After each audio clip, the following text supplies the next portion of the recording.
Ladies and gentlemen, welcome to TNN Raw and Uncut, where you get nothing but news delivered to you with no filter and no script by none other than Tommy Sotomayor.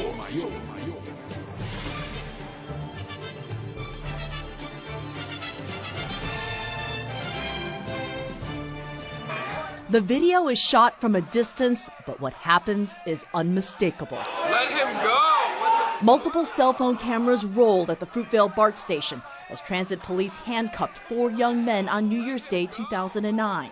The men were already seated, at least one handcuffed. Police forced 22-year-old Oscar Grant to the ground, face down, handcuffing him.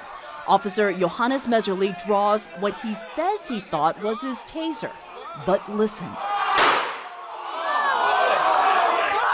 It was his handgun. He just shot him! The point-blank shot by the white officer into the back of the unarmed Oscar Grant killed him. Violent and fiery protests erupted in the wake of Grant's death amid cries of police brutality against African-American men. The officer was arrested and charged with murder. The city was riveted by the trial, and then came the verdict. Guilty of a lesser charge, involuntary manslaughter. The nerve touched again. That was 2010, and the officer is now a free man, spending less than a year behind bars. Here in Oakland, Oscar Grant's death represents the very worst of gun violence and racism. His case may be over, but the problem is not. Today's Oscar Grant has a new name, Trayvon Martin. What up, everybody? It's your boy Tommy Sotomayor. I didn't plan on doing this story. I don't even know how I got this story. And I'm telling y'all, I'm disgusted. First off, I'm disgusted with CNN.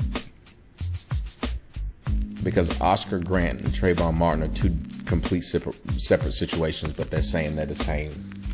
And they're not close.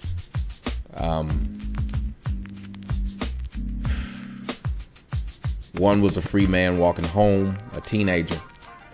The other was a man trying to be detained, who I guess was fighting. I want to say some things, and I know I probably shouldn't say them now, because emotionally, I'm an emotional person, and I'll say something that I'll regret when I'm in the heat of the moment. But there's a few things I got to get off my chest. One of them is black men. When white people, white cops try to arrest you, the majority of them already have a hatred for you. Assume that all of them have a hatred for you. Assume that all of them are on a power trip. If you have a license, give them your license.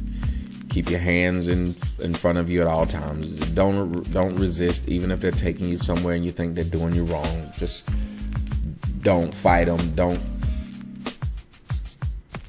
Because today this officer's getting out of jail. And he killed a man. You have a black woman in Florida who just shot at a man. Now, she was trying to kill him. She shot at him. She missed. She's doing 20 years. They're claiming it's involuntary manslaughter because a cop who's on the force could not remember which side his service revolver was on. Because a cop who'd been on the force and who you put on the street could not tell the difference in weight between a taser and a gun. I keep wishing that I was a person to prosecute some of these cases, because apparently prosecutors do a crappy job. Apparently they don't think of something that I think off the top of my head. And apparently they don't know how to talk to people and give them no wiggle room. They allowed this thing to be played down to second-degree murder. And the dude did, a little over a year? Now he's out, back on your streets.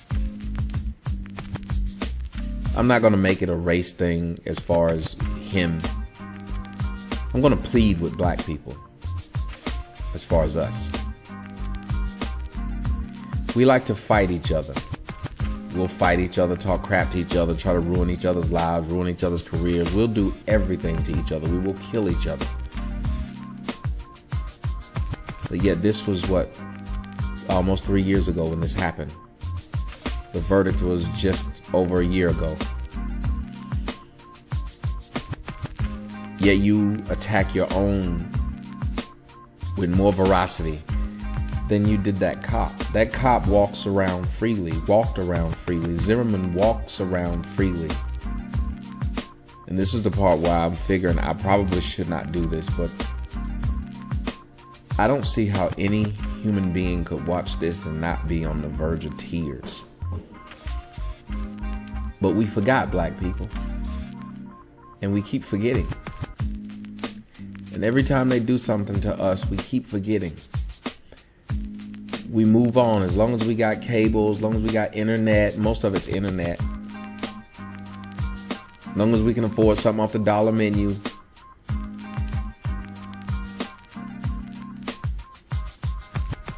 People fought against me and fight against me in what I do on video, which causes harm to no one, more than they fight against these cops. You see, they were tearing up their own stuff. I gotta say it. That cop should not have made it out of there alive. Black people, this is our problem. We are passive when it comes to white people. They scare us. They frighten us. We know that if we had done something, they would have came and shut us down. So we do a violent protest where we tear up our own stuff and hope they will listen. We've been playing on the sympathy of white folks since slavery. We've been hoping for them to treat us correctly, treat us right, treat us fair, accept us as one of their own. Yet we don't have the willpower, the gall, or the balls to stand up and do right. There is no way, and I'm going to keep saying it, there's no way that cop should have made it out of that circle once he shot that dude. There's no way. But they roamed freely because everyone was afraid. And it reminds me of what I was told about how slavery worked, when they would shoot one slave and the rest of them would go back out in the field afraid. How long are we going to be afraid, black people? How long are we going to fear retribution of white men who kill, maim, and murder us every day? We don't fear that retribution of black men. So when your Bill O'Reillys and all of those, when they say, well, what about what goes on in Chicago? Well, what goes on in Chicago is one of them kill someone and then somebody goes back and kills them. So there's a retribution inside of that city that happens. The street justice applies. But you have uniformed officers sworn to protect and serve the people, their constituency, that pay their salary. Yet you have one of your own reach and shoot a man in the back. They make a movie out of it. The movie does well. But what have we learned? We moved to Trayvon Martin. And then we moved to the young boy in New Orleans, and we keep moving the goalpost. We will never score. Maybe we're afraid to score. We can't keep living our lives afraid of white people might wipe us off the planet. And any man who fights to save his life shall surely lose it. When are we going to get tired? And I mean truly tired. Tired enough to where we're going to stick together. Tired enough to where we're going to start making our own moves and not look for them to validate us or help us. This isn't a video about anything other than how sad I am that this man is back on the streets. And I guarantee you, he's safer than any black person in America. Let me say this again. He's safer than any black person in America because we refuse to touch one of the hair on their goldy locks. but we will screw over one of our own in a minute.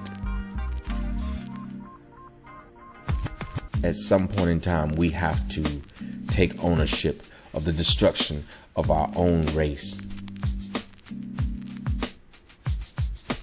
This man was shot in the back, and his killer, his cold-blooded killer, now walks the street.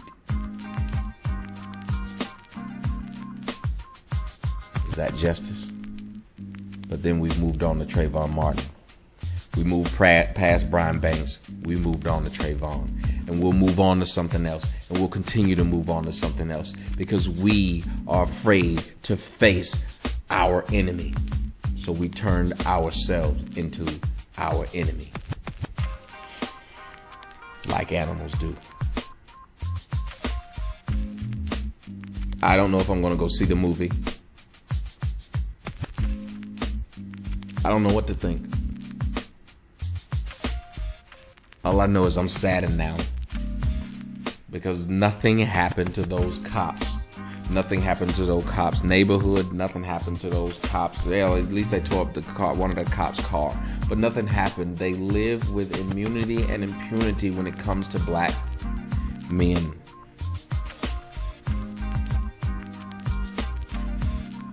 Isn't it time that we start valuing ourselves? Because if we don't value who we are, then we can ask them to value who we are.